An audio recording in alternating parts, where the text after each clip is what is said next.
você tem que tomar uma decisão. Ou você deixa aí do jeito que está indo, morro abaixo, ou você faz igual a águia. Uma águia nasce para viver 70 anos.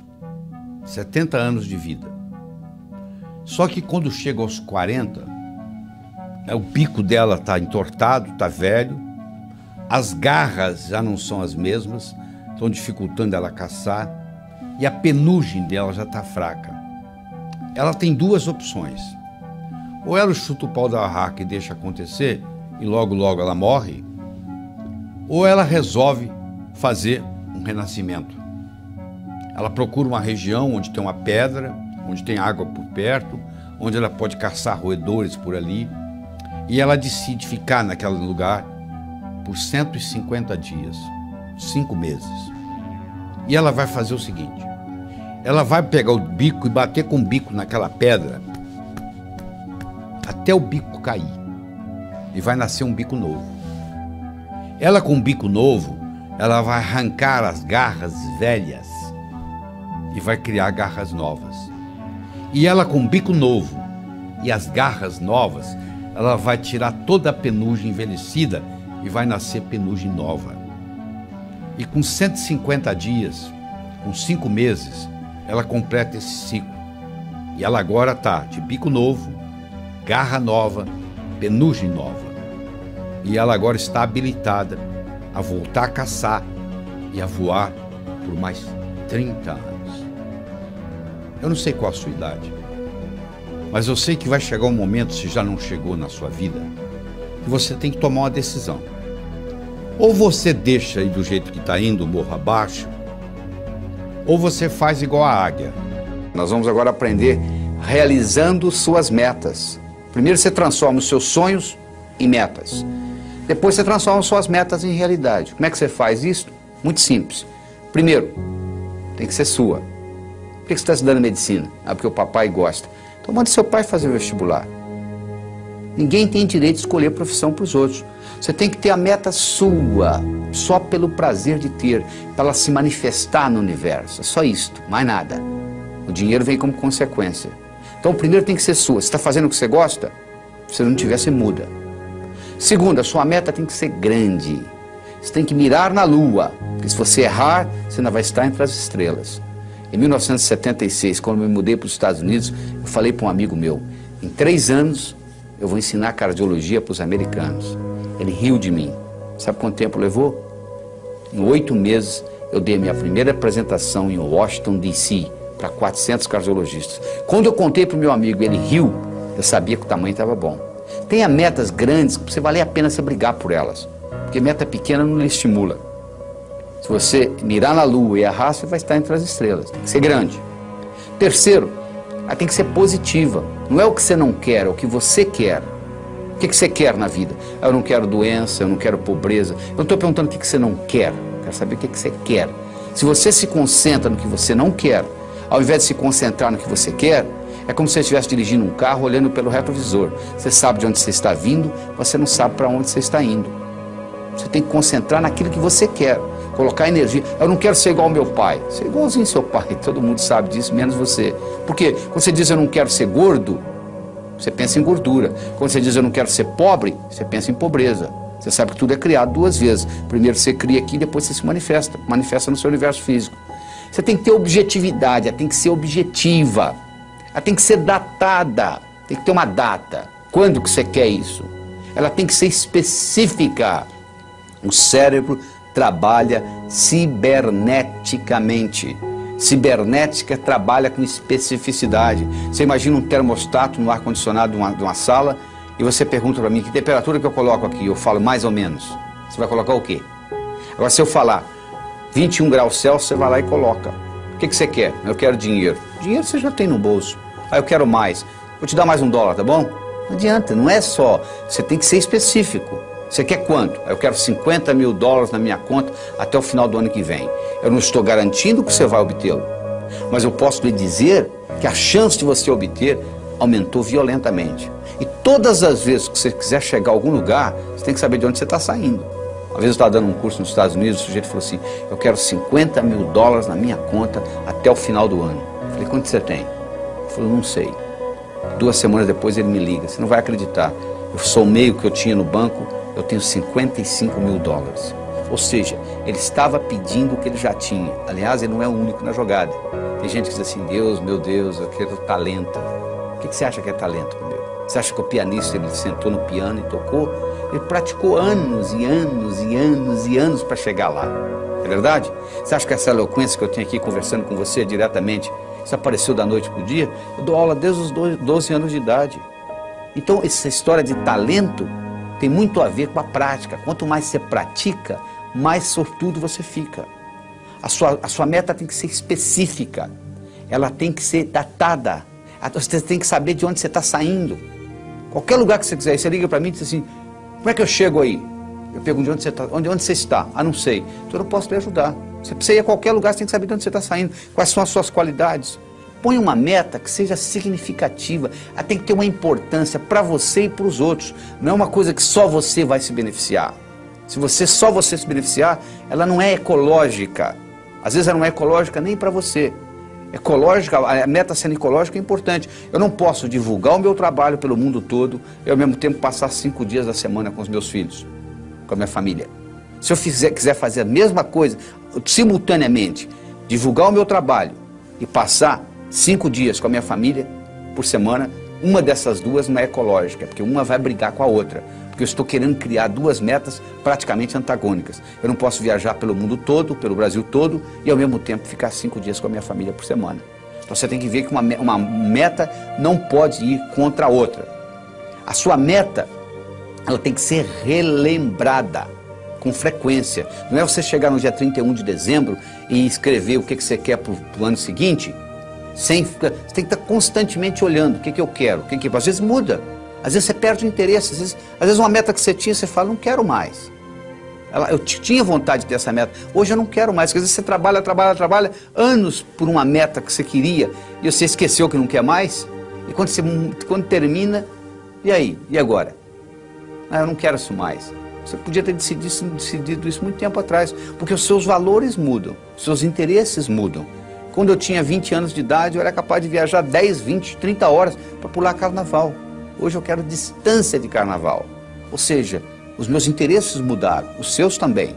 Avalie aquilo que mudou e não fique batalhando naquilo que você realmente às vezes não quer mais. Você tem também de fazer aquela divisão. Todas essas metas com essas características e divididas, aí sim vai ter um impacto diferente na sua vida. E você tem que fazer a meta, não é o que você quer em 1 ano, 2, 5, 10, não. É o contrário. É o que você quer em 10 anos, o que você quer em 5, é de lá para cá, ou seja, do futuro para o presente. Onde que eu quero estar daqui 10 anos? Para eu estar lá daqui 10 anos, onde que eu tenho que estar daqui 5? Para estar lá daqui 5, onde que eu tenho que estar daqui 1? Para estar lá daqui 1, onde que eu tenho que estar e assim por diante. Aí você descobre o que você vai ter que fazer amanhã de manhã, mas olhando lá na frente, nos 10 anos. Parece uma coisa simples, mas faz uma diferença enorme. Você primeiro olhar lá nos 10 anos e trazer de lá para cá, do que daqui para lá. Então, com essas características que eu acabei de lhe apresentar, eu acho que você deve escutar, assistir esse vídeo várias vezes seguida para saber as características da meta ser grande, ser sua, ser positiva, ser objetiva, ser datada, ser específica, ser significativa, ser ecológica, ser relembrada e ser comensurável. Uma coisa tem que ser medido. O que você quer? Eu quero mais felicidade. O que você quer? 20% mais feliz esse ano do que ano passado? Você pode medir felicidade. Felicidade não é meta. Felicidade é estado de espírito. Fica feliz agora. O que está te segurando? Meta é uma coisa que você tem que estar num ponto, tem que chegar no outro. Existem etapas. Felicidade você não precisa de etapa. Você pode ficar feliz agora. Então meta é coisa comensurável. Você pode medir. Eu quero isso, eu quero aquilo, eu quero tanto no banco. E isso tudo tem que ser relembrado com frequência. No momento que você começa a trabalhar com tudo isto, e eu criei um mnemônico chamado Pode-se Crer, que ajuda você a relembrar todos esses tópicos que nós só acabamos de discutir. Quando você começa a trabalhar com isto, e na hora que você escreve a sua meta, você leva em consideração todos esses pontos, o que vai acontecer é que as suas metas vão se manifestar numa velocidade enorme. Você quer um carro? Tá bom. Que marca? Que cor? Como que é o painel? Como que é o estufamento? e etc. No momento que você começa com mais detalhes, no processo cibernético, isso se manifesta de uma forma diferente. O bolo do sucesso, onde eu escolhi 6 ingredientes. O primeiro é você ter uma boa autoestima. O número 1 é você. Primeiro você cuida de você. Você viu no avião? Lá vem a aeromoça lá e fala assim, ó, se por um acaso cair a concentração de oxigênio na cabine, vai cair uma máscara. Se você está com a criança, você faz o seguinte, você primeiro põe em você, para depois cuidar da criança. Ou seja, let me be a better me for me, and I'll be a better me for you. Deixa eu ser uma pessoa melhor para mim, eu serei uma pessoa melhor para você. Você entendeu? O termômetro mede a temperatura da sala. Eu chego aqui, está 21 graus Celsius. É a temperatura da sala. Agora, isso é o termômetro. Agora, se eu colocar aqui um termostato e colocar 15 graus, mesmo que lá fora esteja 30, aqui dentro vai estar 15. Porque o termostato vai baixar a temperatura ou subir, de acordo com onde eu coloco a temperatura. A autoestima é um termostato para a vida. Quanto que eu mereço? Quanto é que você está ganhando? Se eu falar que você vai, mês que vem, multiplicar por 10 o seu faturamento, você vai acreditar? Não. Você fala, não é possível. Quem é que vai... Se ganho mês que vem eu vou ganhar 10? Eu sei, mas por que você está ganhando 1 e o seu amigo está ganhando 4? Fazendo a mesma coisa. Com o mesmo talento. Pode ser que ele tenha um marketing melhor do que o seu, pode. Mas pode ser também que ele tenha um termostato de autoestima melhor do que o seu. Então, o que você merece é o que você tem. O merecimento que você acha que você vale está expresso aí na sua conta bancária, no carro que você dirige, na casa que você mora, na família que você tem. Está aí, é só você olhar. Se você quiser mais, você tem que sentir merecedor de mais. E para sentir merecedor de mais, escuta, você tem que subir a sua autoestima. A segunda é a sua capacidade de se comunicar, que é fundamental, principalmente no mundo de hoje, onde a comunicação é talvez o mais importante de tudo no sucesso. Eu posso ter 2 indivíduos que têm QI de 145, quase gênio. Um está muito bem na vida e o outro está desempregado no quarto Jack. Você vai ver a diferença, um se comunica bem e o outro não dá nem bom dia para o vizinho. Então, no momento que você melhora a sua capacidade de se comunicar, você passa a valer mais no mercado. Essa é a realidade. Terceiro, é a sua capacidade de estabelecer objetivos, criar estratégia. Em 1953, eles pegaram todos os formandos da Universidade de Harvard e perguntaram para eles assim, o que você vai fazer nos próximos 6 meses, próximo ano, próximos 5 anos, próximos 10 anos, próximos 15 anos, próximos 20 anos. A grande maioria, como acontece aqui no Brasil, não tinha nada por escrito. Não tinha nada, não tinha nenhum... Ah, não sei, eu vou ver o que vai acontecer. Eu vou deixar a vida me levar, né?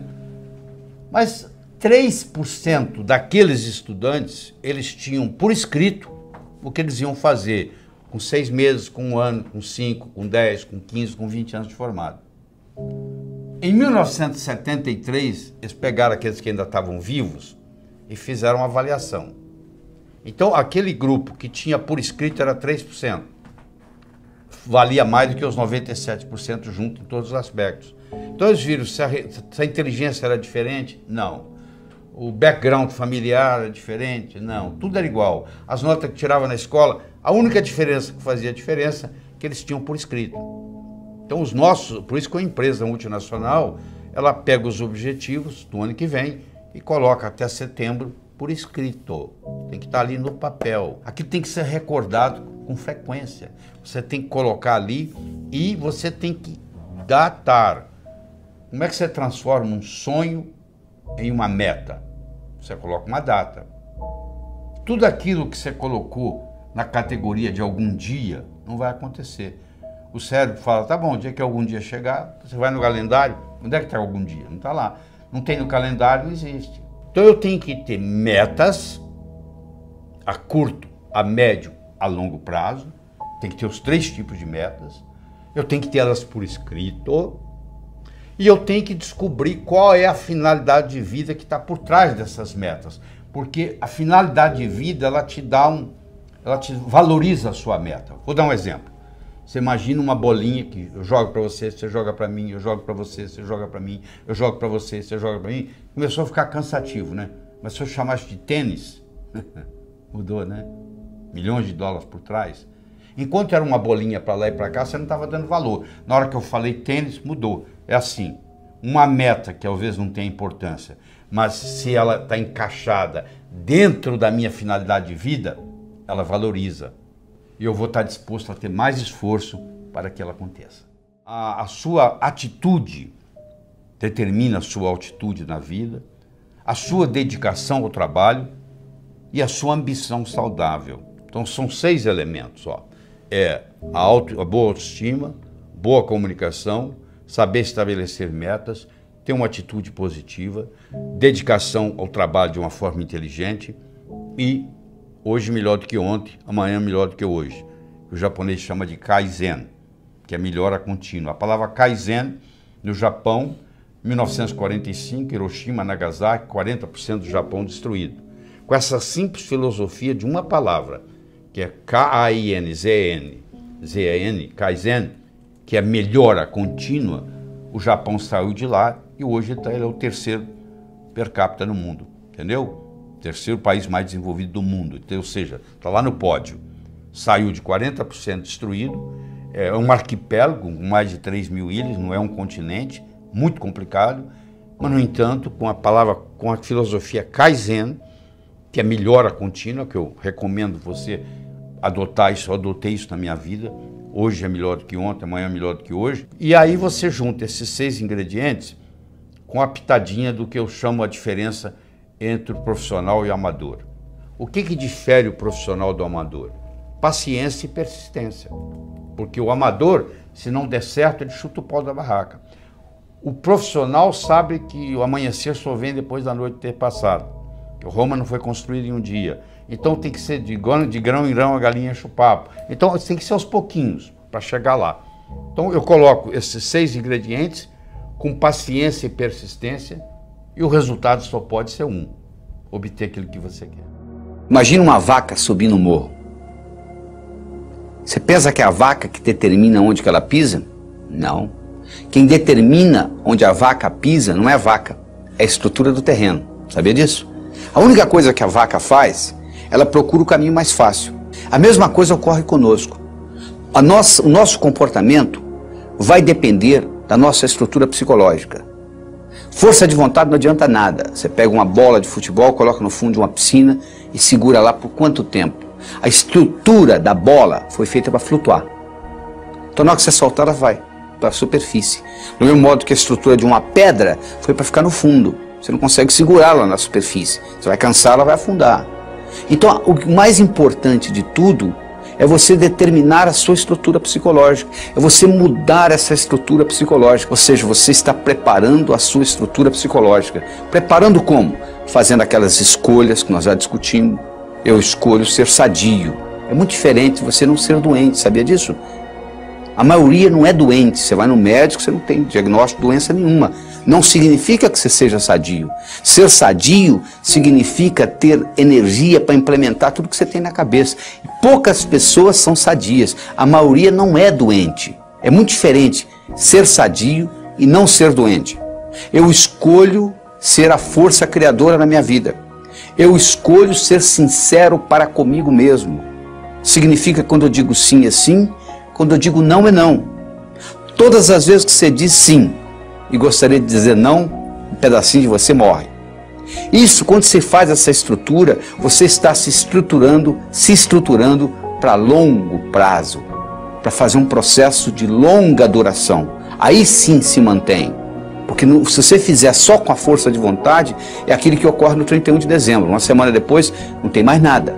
Agora, se você mexe na sua estrutura psicológica e implementa isso, isso fica uma coisa constante. E um modo de você fazê-lo é você ter os seus sonhos, você ter as suas metas e você manter os seus olhos nas metas. Sabe qual a diferença entre etapa e obstáculo? Se você está no ponto A e quer ir para o ponto B, existe um espaço para percorrer entre o ponto A e o ponto B. Então, se você tirar os olhos da sua meta, o que você encontra entre o ponto A e o ponto B, você vai chamar de obstáculo. Se você mantiver os olhos na sua meta, o que você encontra entre ponto A e ponto B, você vai chamar de etapa. A diferença entre etapa e obstáculo é onde você está com os olhos. Então manter os seus olhos a longo prazo é muito importante, porque se você só tem metas curtas, o seu chefe briga com você amanhã de manhã e estragou seu dia. Agora, se você está interessado daqui 5 anos, daqui 10 anos, daqui 20 anos, o seu chefe brigar com você amanhã de manhã não vai fazer diferença nenhuma, porque você está preocupado lá na frente. É muito importante você ter essa visão a longo prazo e manter o seu olho na meta, que com isso o que era obstáculo vira etapa. Mas ao mesmo tempo, você tem que saber dividir as suas metas. Porque se eu te der um salame para você comer, sem cortá-lo, você provavelmente não vai gostar, mesmo que você goste de salame.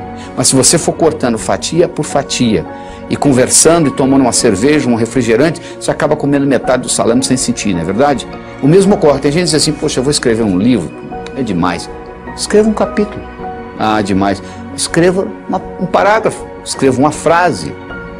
Aí uma frase, outra frase, vamos fazer o parágrafo, vai fazer a página, vai fazer o capítulo, vai fazer o livro. Procure dividir as suas metas. Você quer ser milionário em 5 anos? Onde é que você vai estar daqui a 4? E daqui a 3? E daqui a 2? E daqui a 1? E daqui a 6 meses? E daqui a 30 dias? E daqui a uma semana? O que você vai fazer amanhã de manhã para ser milionário daqui a 5 anos? Não é só esperar o tempo passar, não. O bonito é que quando você divide isto, o que você tem que fazer amanhã de manhã, diferente do que você teria que fazer se não tivesse essa meta, não vai ser quase nada. Porque a meta vai sendo diluída. Então, um dos grandes segredos que existe em pessoas atingirem as metas é você ser capaz de quebrar a sua meta em pequenos espaços, em pequenas fatias, e você vai executando uma após outra, e o cérebro vai sendo treinado com isto, e sucesso atrai sucesso. Você sabe que semelhante atrai semelhante. Se você abrir a torneira da cozinha, da sua pia, na cozinha sai água, para onde que vai a água? Para o esgoto. E o esgoto? Vai para o rio. E o rio vai para o mar. A água vai para a água, não é verdade? Para onde que vai o ódio? Para quem tem ódio. E amor? Para quem tem amor. E dinheiro? Vai para o pobre? Não, para quem tem dinheiro. E sucesso? Vai para onde? Para quem tem sucesso. Então esses pequenos sucessos vão atraindo mais sucesso na sua vida. Semelhante atrai semelhante. Então, à medida que você vai fazendo isso, você vai preparando essa caminhada. Mas tudo começa com essa estrutura psicológica. Quem determina onde a vaca pisa não é a vaca, é a estrutura do terreno. A única coisa que a vaca faz é procurar o caminho mais fácil. Nós também vivemos a nossa vida procurando o caminho mais fácil. O caminho mais fácil depende da nossa estrutura psicológica. E a nossa estrutura psicológica é codificada linguisticamente. Lembra-se que eu já falei que nós somos animais linguísticos. Então, o melhor jeito de você se preparar para mudanças é você recodificar essa sua estrutura psicológica e fazer natural aquilo. Se você tem uma estrutura psicológica de levantar às 5 da manhã, se eu pedir para você ficar na cama até o meio-dia, é um martírio. Não é verdade? Se você tem uma estrutura psicológica de levantar ao meio-dia, se eu pedir para você levantar às 5 da manhã, vai ser um martírio. Para os dois. Porque o que determina o caminho mais fácil é a estrutura. Se a minha estrutura psicológica é de levantar às 6 da manhã, se eu ficar até às 8 na cama, eu vou ficar chateado. Agora, se eu tenho a estrutura psicológica de levantar às 6, não vai ser problema nenhum. Não será sacrifício, porque eu estou procurando o meu caminho mais fácil. Então, o que eu quero que você determine para você é o seguinte: qual é o seu caminho mais fácil? Quero que você determine para você quais são as suas metas a longo prazo, em termos de saúde, em termos de finanças, em termos de amizade, em termos de família. Daqui 5, daqui 10, daqui 15, daqui 20 anos. Porque você tem que saber quais são essas metas, para você manter o olho lá, para os seus obstáculos deixarem de serem obstáculos e se tornarem etapas. E lembre-se de dividir para somar. Ou seja, você quebra as suas metas em pequenos pedacinhos e com isso fica mais fácil a digestão. Com isso fica mais fácil você atingir uma por uma dessas metas. É a história do Coronel Sanders. Sanders tinha um apelido de coronel. Coronel Sanders. Coronel Sanders tinha um restaurante na beira de uma estrada. e os caminhoneiros passavam e paravam lá para comer a comida do Coronel Sanders, que ele era um bom chefe de cozinha. Especialmente, ele tinha uma receita que ele tinha ganho da avó dele, que era uma receita de galinha frita. Então, ele era famoso, o restaurante era famoso por causa da receita da avó do Coronel Sanders. O governo de Kentucky resolveu mudar a direção da estrada. E o seu restaurante, que era um restaurante de beira de estrada, deixou de ser de beira de estrada. E ele, com 65 anos de idade, ele resolveu, não tinha cliente, ninguém ia sair da rota para ir lá visitar o restaurante dele. Ele ficou sem cliente, como muitos restaurantes estão hoje, sem clientes. E aí, o que aconteceu? Ele pediu aposentadoria. 65 anos, tinha direito ao Social Security, pediu aposentadoria. Quando chegou o primeiro cheque de aposentadoria dele, ele mostrou para a mulher dele e falou assim: como é que nós vamos viver nisso? Não pode ficar assim. A única coisa que o Coronel Sanders tinha era uma receita de galinha frita que ele ganhou da avó. Ele pegou aquela receita de galinha frita, ele visitou 21 restaurantes. Olha, eu tenho essa receita, eu tinha um restaurante na beira da estrada, ele deixou de ser na beira da estrada, entendeu? Eu quebrei, eu tive que me aposentar. Você não quer? Eu posso fazer aqui, a gente pode fazer uma parceria. Ninguém se interessou. Até que, finalmente, a persistência dele, o universo conspira a favor, chegou a hora. Ele chegou num deles e o indivíduo gostou da ideia. E falou assim: podemos fazer uma parceria. E a parceria começou. E aí foi fundado o Kentucky Fried Chicken. O Kentucky Fried Chicken, hoje, tem mais de 25 mil lojas. O Kentucky Fried Chicken domina o mercado de frango no Japão. E os importadores de frango do Brasil para o Japão, que o Japão é o maior importador de frango do Brasil, eles vendem principalmente para o Kentucky Fried Chicken. Então, o Coronel Sanders indiretamente está ajudando o Brasil. Agora eu lhe pergunto, um cara com 65 anos de idade, com um cheque de aposentadoria do Social Security, a única coisa que ele tinha com ele era uma receita de galinha frita. E ele consegue mudar o mercado de frango no mundo. Você está esperando o quê? Era uma vez, numa pequena ilha da Grécia, havia um sábio famosíssimo. Famoso porque, até aquele dia, todas as perguntas feitas a ele, ele soube responder. E a fama dele transcendeu a Grécia. Vinha gente de longe. Mas um dia, um adolescente, conversando com um amigo dele, adolescente, disse: eu acho que eu sei como é que eu vou enganar esse sábio. Eu vou pegar um pequeno passarinho, vou esconder nas minhas mãos, vou levar para ele e vou perguntar se está vivo ou morto. Se ele falar vivo, eu vou espremer e deixar cair morto nos pés dele. Se ele falar morto, eu vou abrir a mão, vou deixar o passarinho voar. Não interessa o que ele responder, dessa vez ele vai errar.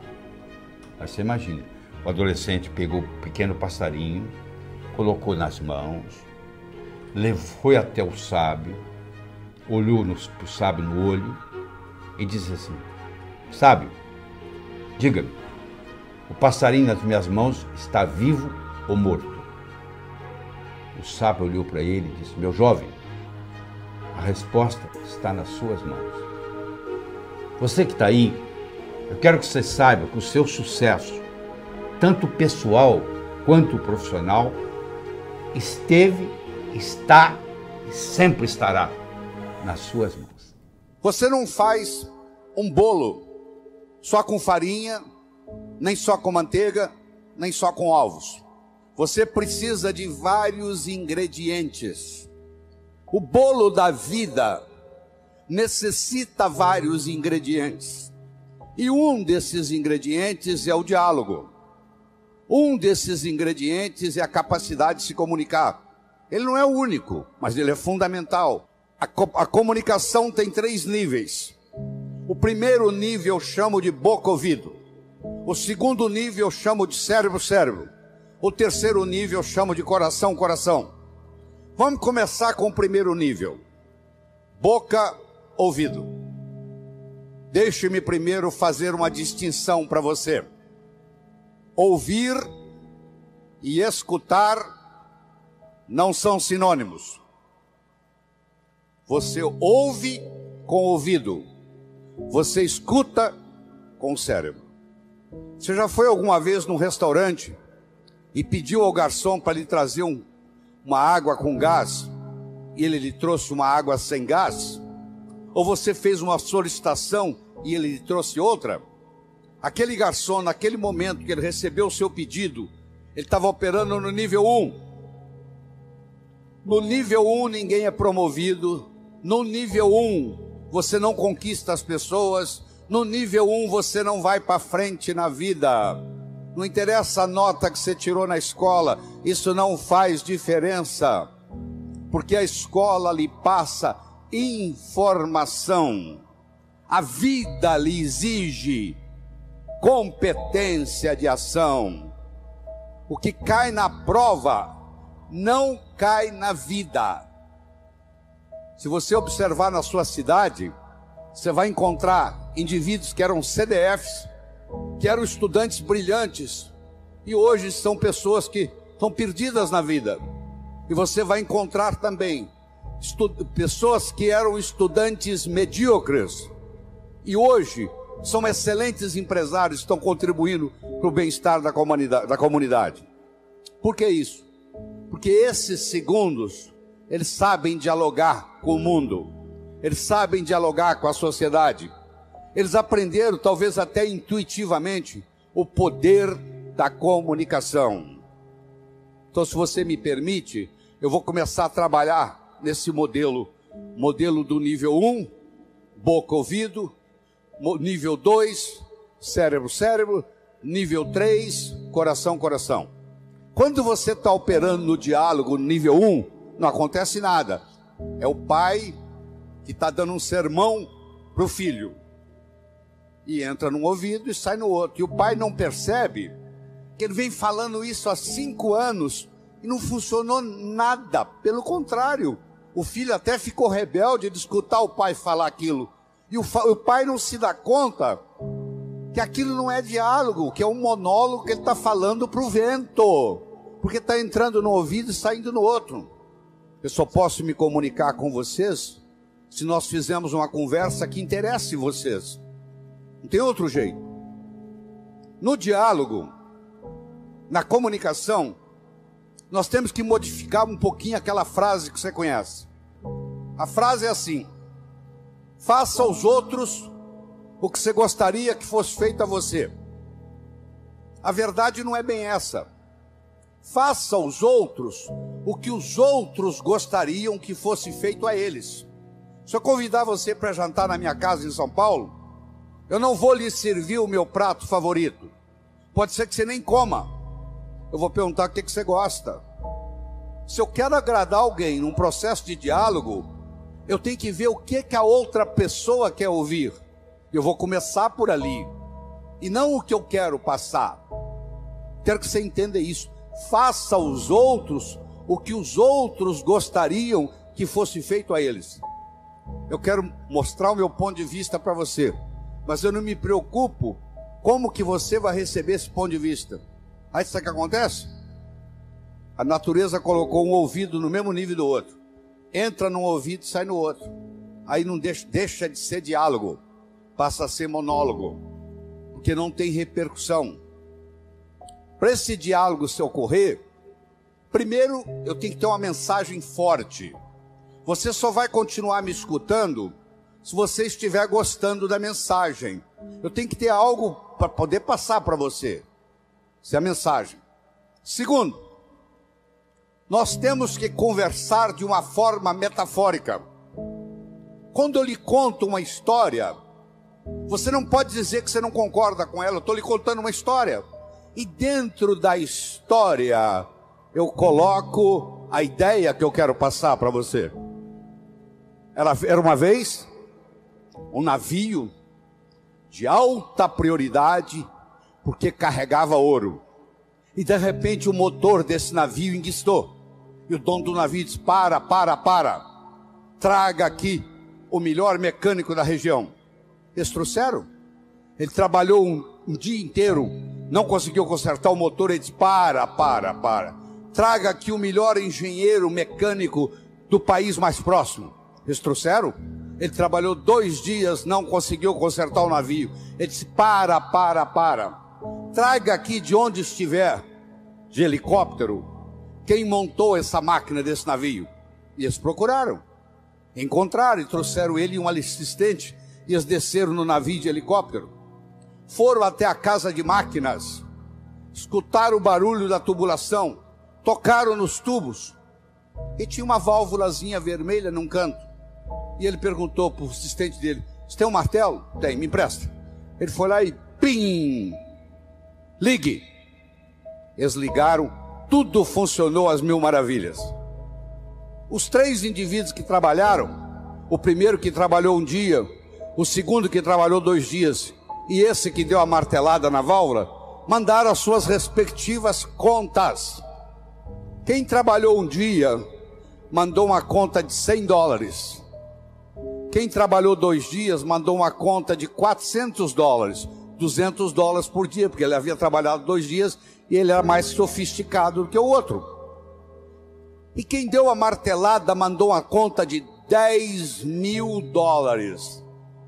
O dono do navio falou: eu vou pagar, porque ele consertou o meu navio, mas eu só pago com uma condição: que ele mostre como é que ele chegou à conclusão de me cobrar $10.000.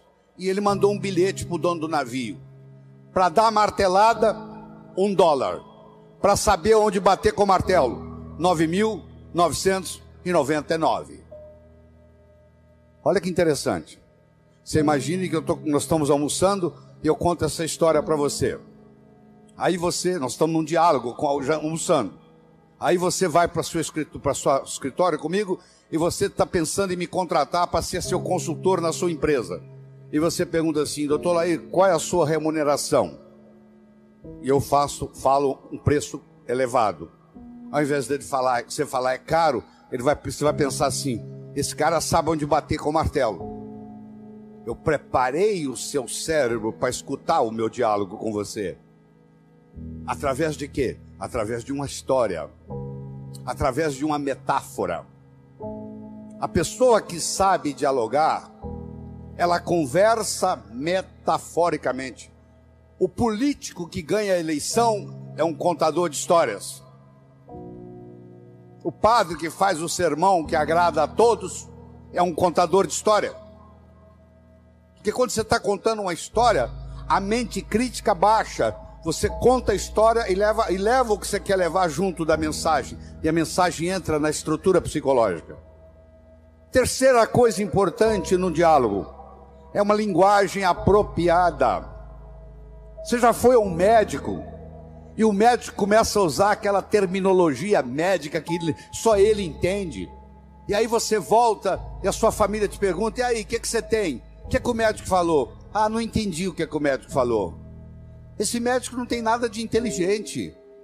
Ele tem que conversar numa linguagem que o paciente entenda. A própria Bíblia tem uma citação dizendo que se você não falar a linguagem de quem está lhe escutando, você está falando aos ares. E outra coisa importante é a percepção. Uma coisa é o que você está passando, a outra coisa é que o outro está captando. Ah, você é um vendedor? Sou. Você é um bom vendedor? Ótimo vendedor. E aí, você tem vendido bem? Não, tem vendido muito mal. Então você não é um bom vendedor. O aluno que diz que é bom aluno, ele tem que me mostrar um boletim bom. Eu não conheço bom aluno com boletim ruim. O mínimo que você tem que me mostrar como bom aluno são boas notas no boletim. Isso lhe caracteriza como bom aluno. Se você é vendedor e você não está vendendo o que você gostaria de vender, você vai me desculpar, a tecnologia, a abordagem que você está usando de vendas está sendo inadequada. talvez a sua linguagem não está sendo apropriada, talvez a sua mensagem não está sendo forte o bastante, talvez você não esteja fazendo uso dos recursos da metáfora, das histórias. Semana passada teve um cliente aqui e eu falei para ele o seguinte: aí você pode falar o que você quiser. Você está falando, você está contando para esse cliente que está na sua frente o que você fez com o cliente da semana passada, o que você falou para ele. Mas na realidade você está falando para esse escutar, mas você usou o artifício metafórico de que você está falando para o outro. E quando você trabalha esse fenômeno do diálogo desse jeito, quando você termina, a pessoa se sente convidada a participar das suas ideias. Ela se sente... O filho, quando um pai sabe ter um diálogo com ele, quando termina o diálogo, o filho se sente convidado a experimentar o que o pai está falando para ver se dá certo. É um convite que ele recebe. Era uma vez um escritor que vivia à beira-mar. Ele tinha por costume caminhar na praia e à tarde e à noite ele escrevia.